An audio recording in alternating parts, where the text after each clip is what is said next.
Hello, and welcome to the Aging Answers podcast.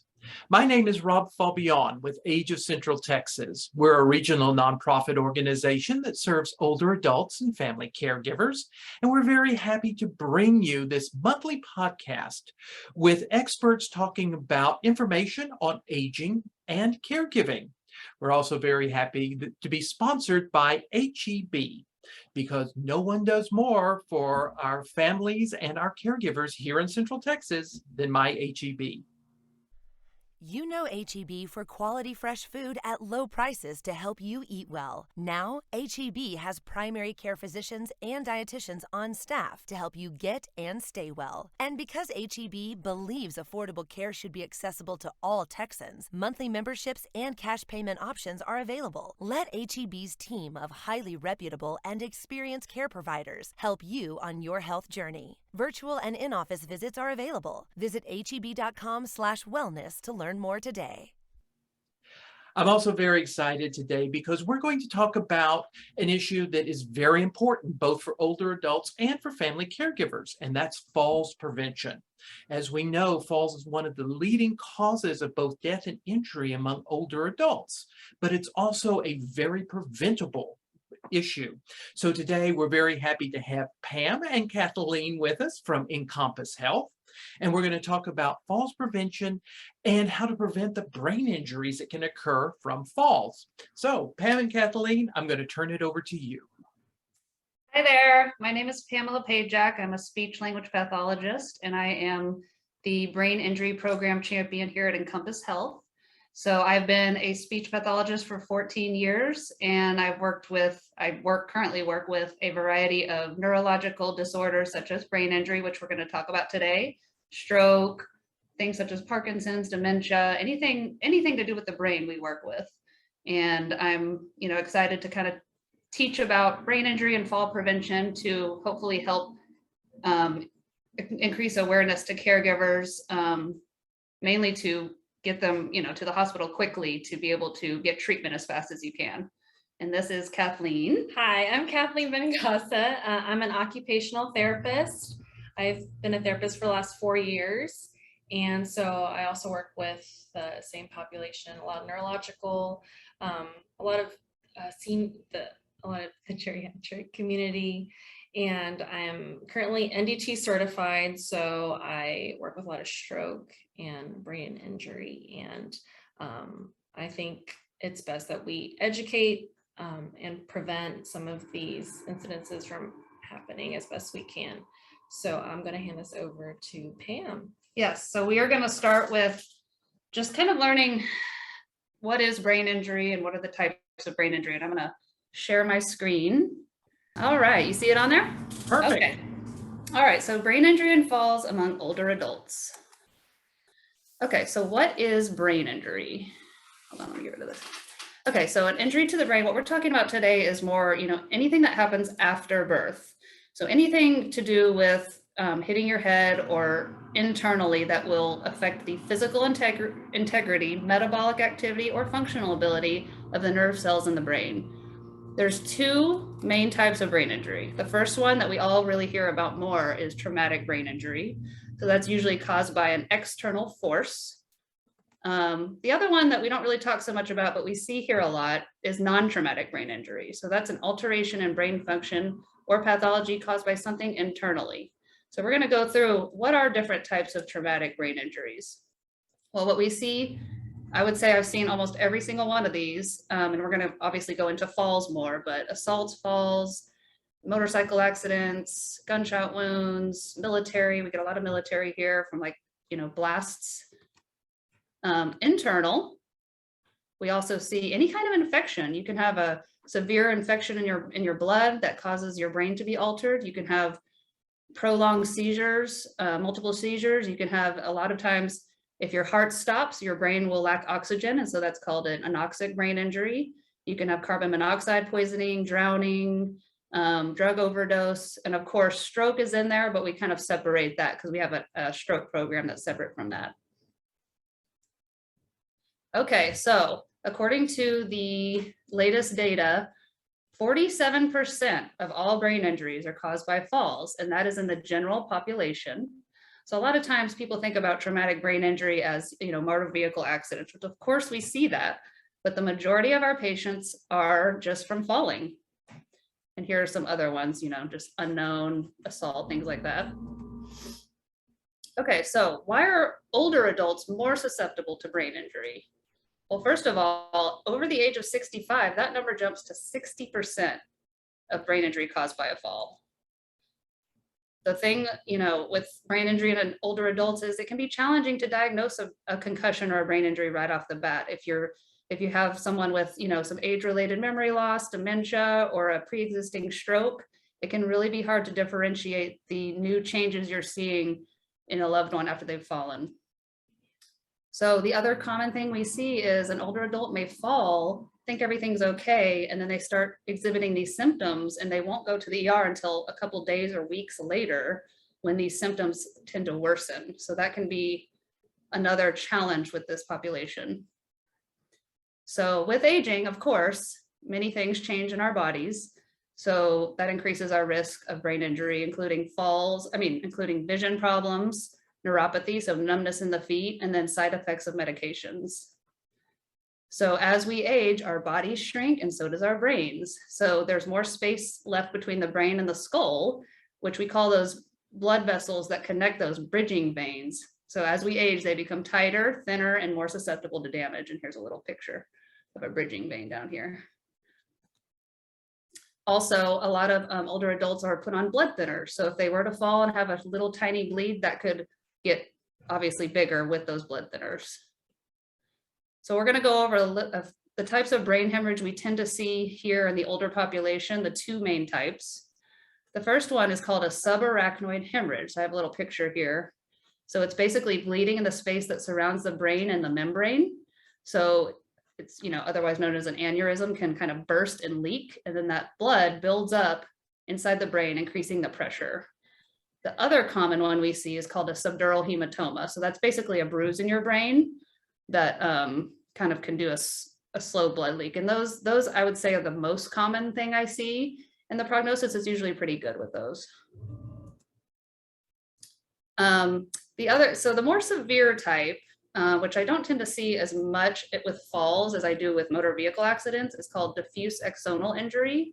And so that's basically the shearing of the axons we have in our brain with that contra cru, so that back and forth motion shears those axons. And that shearing disrupts the brain's communication and chemical processes. So it's more of a diffuse global problem, and you can't really see it on, your typical CAT scan, and it can be seen more on the MRI, the more severe it is. A diffuse axonal injury can be isolated just with that only, or you could also have one of the other ones we talked about. So a subarachnoid hemorrhage or subdural hematoma or skull fracture. And with this population, the clinical symptoms are often worse than what is on imaging. So they're in maybe a vegetative state, coma. So this is really the more severe kind that we see, like I said, in more car wrecks or more severe brain injuries. All right, so again, the severity of brain damage as well as age is factors in predicting the impact on this individual, the outcome. So we kind of have the three levels of severity. So mild, which is what we're really going to talk more about today because that's what we see the most of, is so AKA concussion. So a concussion is a mild brain injury. And you may or may not lose consciousness. And so this kind of goes into, you get into the moderate stage of brain injury when you see those signs of bleeding or trauma on imaging, or you're unconscious for up to 24 hours. Severe is more of those ones that we talked about, diffuse axonal injuries, that you're in a coma, you don't really have much brain activity, things like that. And we don't typically see those because here at rehab, you have to be kind of at a certain stage to be able to participate in therapy. But we have had many patients come in that were in the severe category and have progressed up to moderate or mild. So I wanted to kind of do a brief overview of how, different parts of the brain, because it depends on where you hit your head, may have a specific type of deficit. So the most common place that people hit their heads is the front part of their brain, called the frontal lobe. And that's where we store concentration, problem solving, our personalities, forming words. So people who hit their head in the front part of their brain, it depends on which side, may have lack of focus, they may be more impulsive, may have difficulty finding words. So here the parietal, that has more to do with sense of touch, pain, temperature, but also spatial perception. So seeing things in space, reading, understanding what you're reading. Occipital lobe here is more responsible for vision. So a person who hits their head here may have field cuts, blurry vision, changes in their vision. So temporal is memory, although memory is stored in all parts of the brain, but this is primarily memory, organization, some long-term memory, and short-term memory is also very common with brain injury, short-term memory problems. The cerebellum here, if that's impaired, you'll have difficulty with balance, coordination, you may feel dizzy, you may have some slurred speech. And then of course the brainstem, that's what keeps us alive and breathing. A lot of times people may have difficulty with swallowing. That's what I see the most with brainstem. All right, so here's what we're really going to focus on, concussions.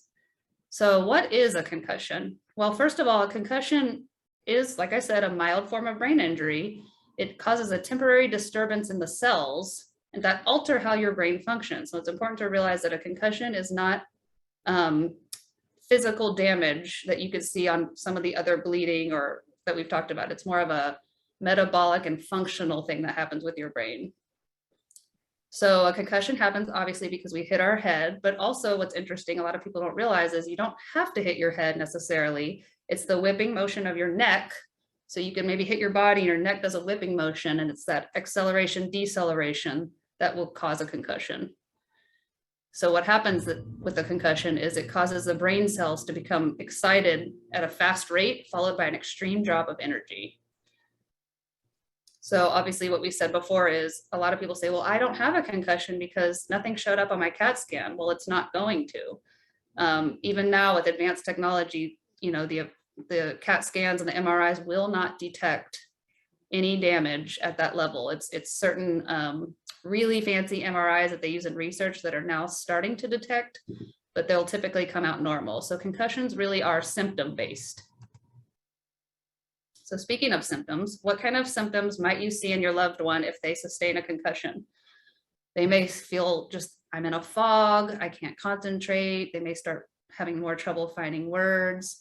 Physical symptoms, they may feel dizzy. They may, you know, sleep longer, ringing in the ears, vomiting, sensitive to light is a big one. And then mood, they just maybe seem more irritable, more angry, or more sad. And again, with sleep, you may sleep more, you may have a lot of trouble sleeping after a concussion. So these are kind of like, you know, let's say, you know, your loved one falls, maybe they didn't hit their head, but you're seeing some of these signs. What warning signs are like big red flags that you should take them to the emergency room? Well, first of all, I think if anyone of advanced age falls and maybe hits their head, just go ahead and take them in. There's no harm in taking them in. Let the doctor do an exam so you can, you know, go home and rest easy that it's either a concussion or something more serious or nothing at all.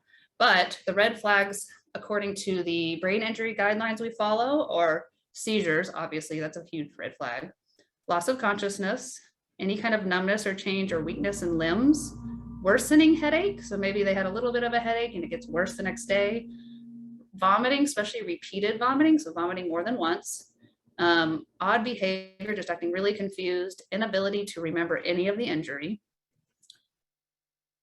So older adults may have additional symptoms that kind of are an additional red flag to just the regular symptoms. So older adults, you want to look out for any kind of incontinence. All of a sudden they're incontinent. They never had a problem with that before. Their balance seems off. They seem to have more confusion than normal. Definitely take them into the ER.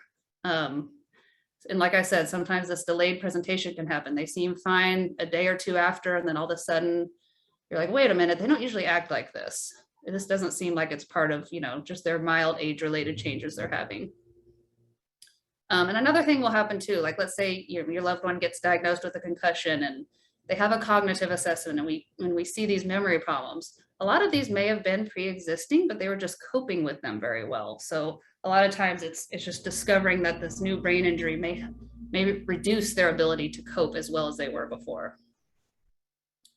So traumatic brain injury treatment for older adults.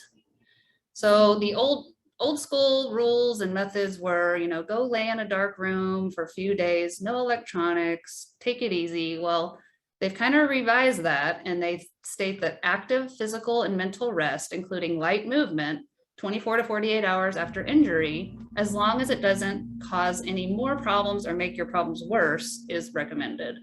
So, I mean, of course, the older you are, you may need longer, but I mean, doing the activities you normally do, as long as it's not going to increase your risk of another concussion, is recommended. So let's just say that you go to the emergency room and your loved one does have a little bleeding, but it's nothing that serious, and they just want to keep an eye on it. They will. The doctors will probably repeat the CAT scan, and if it doesn't get worse, that small amount of blood will break down and be reabsorbed by the body. Now, if it does get worse or it's large enough, there are many surgical options to relieve the pressure on your brain or treat the different type of brain injury you may have. Okay, so second impact syndrome is something I'm really passionate about, because it's really something that people need to take into consideration if you do get a concussion. So basically, second impact syndrome is how 2 concussions back to back within a 3 to 4 week period will create a cumulative effect or even more of a severe brain injury. So your brain, after hitting your head once, is extremely vulnerable in this 3 to 4 week period. So let's just say you have 2 concussions within a 2 week period. Your recovery time will take double or more to recover and could lead to, like I said, more of a permanent injury. The reason we know this is because they do a lot of studies in rats. And so with rats, when they gave them a concussion, their full recovery was in 5 days. Well, they went ahead and gave the rat another concussion at day 6. That rat fully recovered again. But they give that rat a concussion at day 3, 10% of the rats died, which is the same amount as someone with a severe brain injury. So the metabolic recovery in humans takes an average of 3 to 6 weeks. But what's really, kind of confusing about that is most patients in all the studies will feel completely normal by day 15. So their brain is not fully recovered, but they feel like they're back to normal. And that's really that vulnerable stage, day 15 through 6 weeks. So postconcussive syndrome is something we see. I wouldn't say we see it a ton, but we do see it. It's basically any concussion symptoms you're experiencing that linger on for more than a month or 2. So sometimes people just feel like they're just still in that fog, or they still have trouble focusing. So 30 to 80% of patients with mild to moderate brain injury may experience some of this postconcussive syndrome. And like I said, it might start with a few days and then may go several months up to a year. And a small percentage of these may have trouble past a year, but I would say the majority of people with a concussion will fully recover. It just may take extra time. So to be diagnosed with concussion syndrome, you have to have at least 3 of these symptoms. So again, a doctor may do a full neurological exam and you come out normal, but you're experiencing, so you're reporting at least 3 of these symptoms. So it could be cognitive, physical, or behavioral. All right, so this is I kind of am transitioning into fall prevention. And I'm really passionate about making sure everybody has some kind of way to get help should they fall and no one is around. So the medical alert system field is extremely competitive. There are a lot of options out there. I did my research and I just was like really blown away by all the options out there. So some criteria to consider as you're shopping for a medical alert system is, what is the backup battery life? Do they have rechargeable batteries in case of a power outage? Pricing. I would say avoid long-term contracts in case it doesn't work out. Home and away options. If you're kind of a busybody and going shopping and stuff, you need to make sure it has GPS and it's not just limited to in the home. And then durability, of course, if it needs to be water resistant, because it's something that they need to wear in the shower and must be able to withstand any kind of drops. I did some research here, and a lot of people now obviously have smartphones or cell phones. And so pretty much every provider or network has a kind of life alert, medical alert option. So here I have, based on like T-Mobile, AT&T, Verizon, they have their own little one. And also the Apple Watch is very popular, which has a fall detection. I do recommend that for people who already want an Apple Watch. They're going to use it for other purposes. but I wouldn't recommend it for those who just want that life alert and they're not really into the Apple products. And then here at the bottom, I've included the top rated independent medical alert companies and why they're top rated. So I can definitely send this to Rob. I think it's because it's very overwhelming when you Google yourself. It's like, where do I even go with this? So I think I'll send this to you, and I think it'll be good for caregivers to have. And these are my references. So I'm going to hand it over to Kathleen. So I will move over to her fall presentation. While you're doing that, let me ask a quick question. When someone has had a fall and they go to the emergency room, what kind of medical checks would the doctor, do you expect the doctor to do for the patient, for the person who's had the fall? Right. So they'll do a full neurological examination. You know, they'll do their eyes, balance, you know, strength. And then really it's based, like I said, based on symptoms. So if it's all what you report, like, you know, they've been vomiting or they're, you know, whatever you report, the doctor will be like, ding, ding, ding, this is not right. We need to. And so again, the challenge is if it was unwitnessed, the fall was unwitnessed and the patient is unreliable or doesn't remember, you're just going to have to go with that. And you're going to have to go with, what do I see that's changed in my mom or dad that they don't usually do? And so it was just really report based. And so a lot of the doctors will err on the side of caution and say, let's at least get a CAT scan and see what's going on here. I rarely have it to where it's not done, especially if there's any of those red flags. So as the care partner, you need to be aware of any changes, even tiny ones that you see, be able to report those, because some of these don't start showing up until 2, 3, 4 days later after the fall. So any little change that you see, you need to report to the medical professional. Exactly. Yeah. And like I said, when in doubt, just get them checked out and you'll feel a lot better. Because a lot of people too, they're like, well, you know, I'm worried they shouldn't go to sleep. I should just make them stay awake. Well, in that case, just take them to the emergency room, because then you guys can go home, and sleep is actually good. So once you've been cleared and you know it's just a concussion, they need sleep. So it's, like I said, it's just better to go get checked out, especially when you're over the age of 65.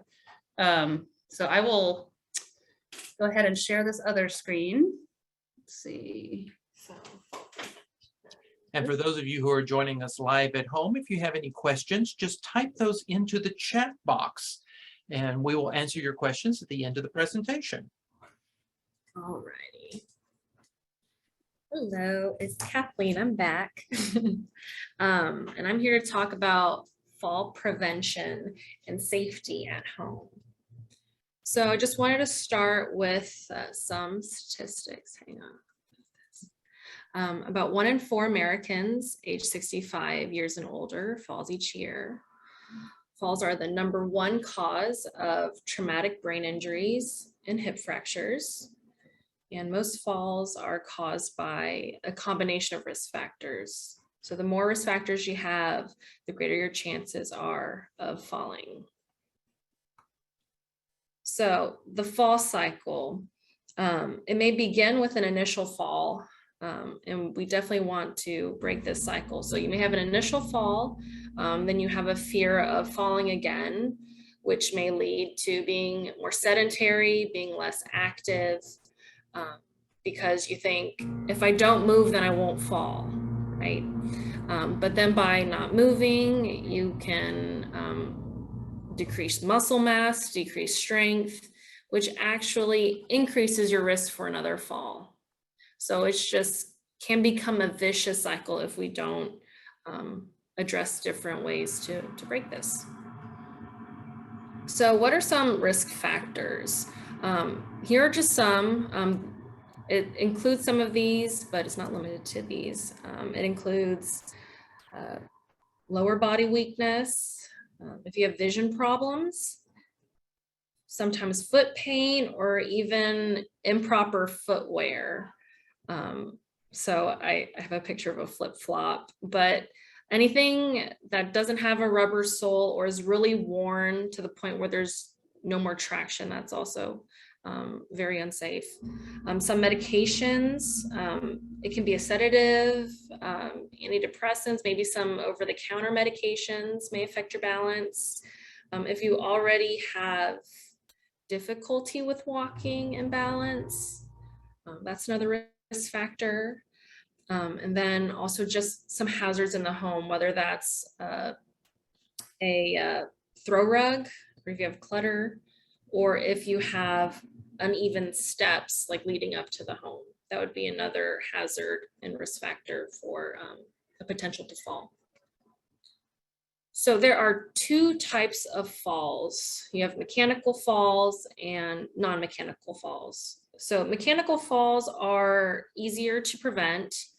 They include tripping, slipping, and ways we can minimize this risk is by making your environment safer or completing activities in a safer way. The non-mechanical falls are a little bit more difficult to predict and prevent.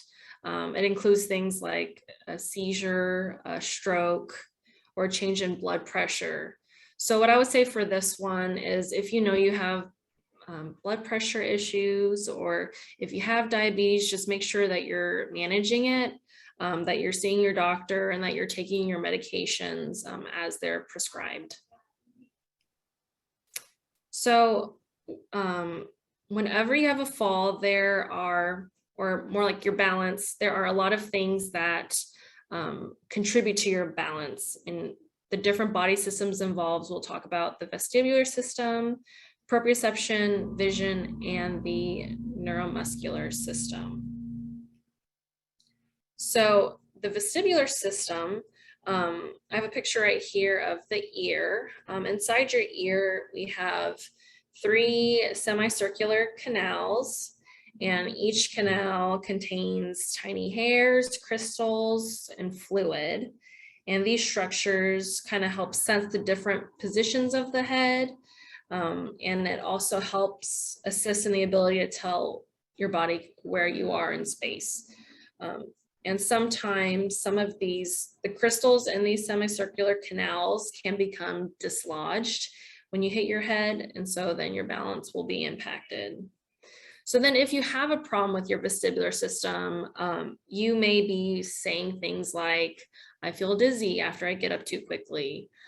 The room is spinning when I'm laying down, or I lose my balance when I stand up, or feeling unsteady when you're turning your head side to side. Proprioception. So proprioception is a fancy way of saying your awareness of your body in space without using your vision. So if you were to close your eyes and if someone were to move your hand behind your back, would you be able to know where your hand is? Most likely, yes. You'll be able to tell that your hand's behind your back. And it's not because you're seeing your hand, but because there are information receptors in your muscles in between your joints that are communicating to your brain that the position of your hand or your body. So when you have a problem with your proprioception, you may be saying things like, I can't tell where my legs or feet are when I'm standing, or it's like my legs just gave out from under me when I stood, or maybe I lose my balance when I walk on a softer surface, so like grass or carpet.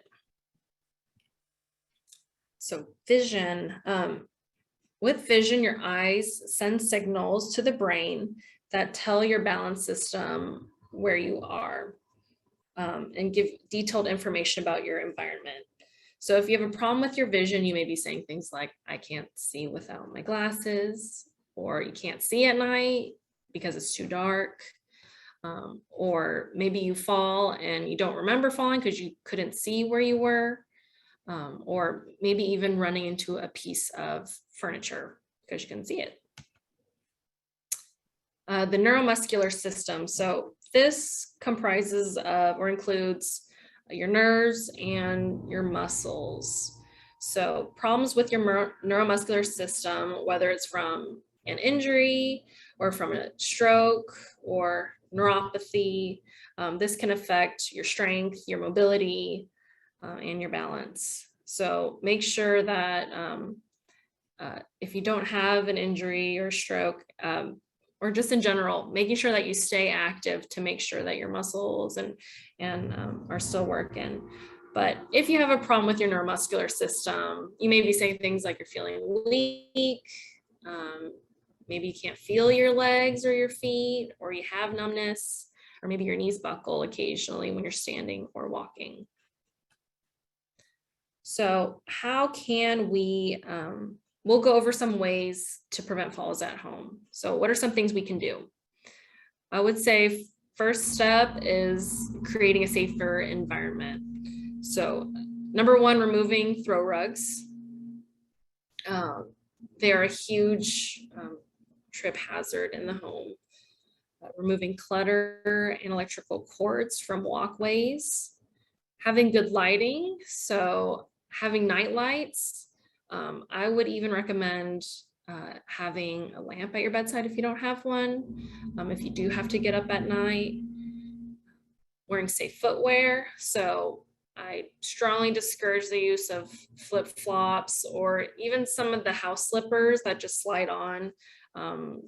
Sometimes the bottoms just don't provide the traction that you need. And another good option for safe footwear would be non-skid socks. And then if you have a spill, if you spill some water on the floor, just making sure you clean it up immediately. And having a phone nearby to call for help. And I know Pam had touched on this a little earlier. So I think it's safe to have a hands-free option, because sometimes, you know, we carry our phones with us most of the time, so maybe we'll leave it in the other room. So just having access to, like, if you had an iPhone, you can use the Siri feature to call out to your phone to call your emergency contacts. Or they have, I know on Amazon, they have the Echo, so you can call Alexa, or Google has an option for the Google Home, where you can use your voice to call for help.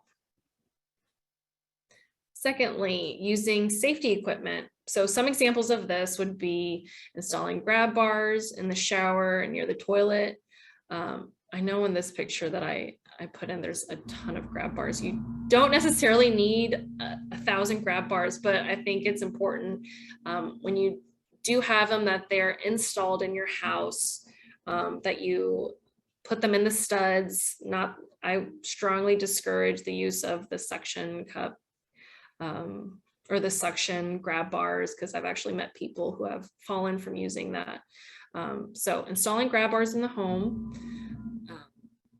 Using a shower seat if you have a walk-in shower, or a tub transfer bench if you have a tub, or using an elevated toilet seat with handles, reachers to pick up items from the floor, and using an assistive device if appropriate. When I'm saying assistive device, I'm more referring to like a walking aid. So a walker, cane, a rollator.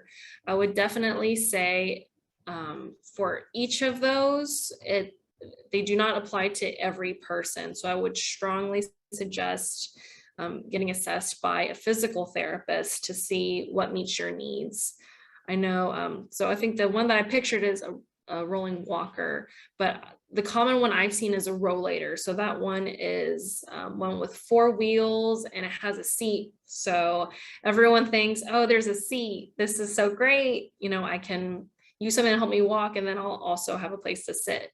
But for rollators, since it does have the 4 wheels, they're typically more unstable. And so your balance is going to have to be pretty good for any therapist to recommend using that. So I would just definitely recommend checking in with a physical therapist to see what would be safest for you. Third, managing your health and wellness. So making sure that you're taking your medications keep your medications updated and take them only as prescribed. And if you have any questions about your medications or like how often you need to take them, you can always reach out to your pharmacist or your doctor. Having your eyes checked regularly. And so if you have glasses or if you need glasses, wear them. Notify your doctor when you notice any changes in your health or your strength, and continue to exercise regularly at home. And lastly, I would say be cautious. So always make a plan for your day, doing the most important tasks first. If you have a larger task, making sure to break it down into smaller tasks or smaller pieces over the course of the week. Don't attempt any activities that may seem risky without any help. Be alert around young children and pets. Make sure to take your time and don't be afraid to ask for help. So I have a little activity where we have a picture of a home that's quite cluttered. So Pam, could you take a look and tell me some things that you notice? All right. That may be hazardous. This is not a safe environment. I noticed a few things right off the bat. I noticed cords are everywhere. So that's not good. Yeah. The cat is playing with the cords. The cat really, you know, I love pets, but cats and dogs can be trip hazards on their own. So just being really aware where they are, maybe having like, I don't know, like a loud, like a bell on them or something. Yeah. So I see the cat. I see cigarettes. I'm not sure if they're lit, but that's a fire hazard. Yeah, there's one that's lit hanging off the table. And then the coffee pot seems to be almost on fire. And I see open medicine bottles, so that's not good. You could accidentally mix that up. Yeah. And then the medicine cabinet is open. So the medicine cabinet being open, that's fine. But I think there's like a small detail in the cabinet where it's there's cobwebs. So I'm going to assume that there may be they may be expired because they haven't been touched in a while. So yes, I see that I see a few throw rugs. Yes. I see clutter on the stairs. She could definitely trip on that. And I see she's wearing both of them are wearing some slippers that you said wasn't good. And then also the newspaper could fall. It's stacked on the table, could fall, but it could also be a fire hazard next to that lamp. Yeah. And then I see, is that a space heater or a cat carrier? I think it's a space heater. So that's definitely a fire hazard. If it's a space heater, don't leave anything on so the it's a blanket. heater. No, that's not good. So yeah, that's a lot of things to just consider. A lot of things. I think, and here, I think the only other things I would notice would be like the smoke detector. Looks like it's missing batteries. Maybe there's, and then I think on the stairs it's missing handrails. Yeah. So I know for those tuning into the podcast, you can't see this, but if you look at the video, it's, I would definitely recommend taking a look and just seeing, do any of these apply to your home? Do you have cords that run across the floor? Or do you have throw rugs? So make sure your environment is safe. So set yourself up for success. So in conclusion, you can reduce your risk of falls by maintaining a safe environment, monitoring your medications, getting regular health checkups, and staying active. So if you or a loved one has fallen, make sure to seek medical attention immediately, and there's always help available. And to kind of tie into Pam's presentation, if you or a loved one has sustained a brain injury, the treatment for a fall-related brain injury is complex and it requires a multidisciplinary treatment approach with doctors, nurses, therapists. So appropriate care can result in continued independence and discharge back to the community. So getting back to doing what you love to do. And I just wanted to tie in additional resources. If you want more information on fall prevention, it's available on the National Council of Aging's website, and the CDC's website also has a lot of articles, and then just some local Austin area resources. Of course, Age of Central Texas, Austin, Travis County EMS. If you search the Senior Home Safety Program, they advertise that they will give free home assessments to identify potential risks and hazardous situations in the home if you meet certain criteria. So I would definitely recommend going to their website and checking that out. And then lastly, the area agency on aging of the capital area. So that is it. Any questions? Fantastic. Let me see. If you'll stop sharing your screen for us, So pause. we'll Sure. have a little share. Q&A here right at the very end. So thank you so much for all of that fantastic information. For anyone who wants to reach out to you for more info on how they can get information on either falls assessment or their risk factors, how can they contact you guys?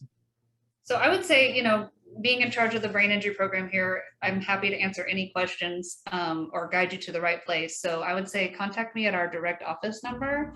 So the number is 512-244-4471. And like I said, if anybody is in need of, rehab or needs, advice on what to do, we'd be happy to answer that and guide you in the right direction. Great. And that number again was 512-244-4471. That's it.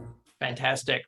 Also here at Age of Central Texas, we have 2 programs to help with falls prevention. We have a health equipment lending program that gives away durable medical equipment to anyone who needs it, no questions asked. As we discussed, being able to have that mobility assistance is so vital. So if you need a walker or a shower bench, or you need those grab bars or a rollator, contact us because we can provide those for you for free, and our contact information will be at the bottom of the video. Also, we do have a falls prevention class that happens year-round. It's called A Matter of Balance, and it is a nationally renowned evidence-based class that we offer across the 4 counties of Travis, Hayes, Williamson, and Bastrop. And you can find information on that along with information on all of our programs online at ageofcentraltx.org.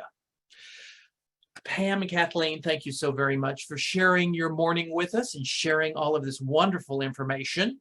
And thank you at home for joining us for this podcast. We appreciate you taking time to learn more about how to keep yourself and your loved ones safe. And as we mentioned, there is never any shame in asking for help. All of us as caregivers and as older adults always run into issues that we're not sure exactly how to fix.